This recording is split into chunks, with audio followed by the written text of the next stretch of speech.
Women in the United States have it better than many in the world. They aren't forced into marriage at a young age.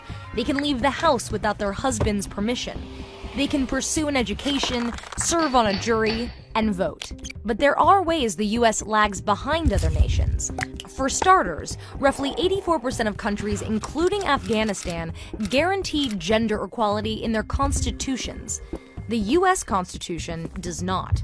Then there's paid maternity leave. Studies show it's good for families and for businesses, which is why many countries insist on it. In France, for example, women are guaranteed at least 16 weeks paid maternity leave, 26 weeks if it's their third child.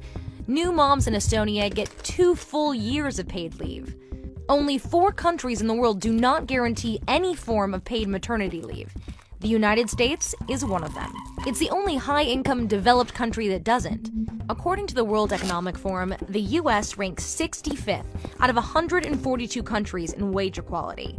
Higher on the list are Egypt, Russia, Thailand, Honduras, Ethiopia, and many more. In 2013, women who worked full-time in the US were paid 78% of what men were paid in nearly every occupation. And that gap is even worse for women of color. Hispanic women in the US earn just 56% of what white men earn. And then there's the question of who's the boss. After the 2014 elections, women held less than 20% of seats in Congress. And there are 4 men for every 1 woman on the board of the country's 500 largest corporations.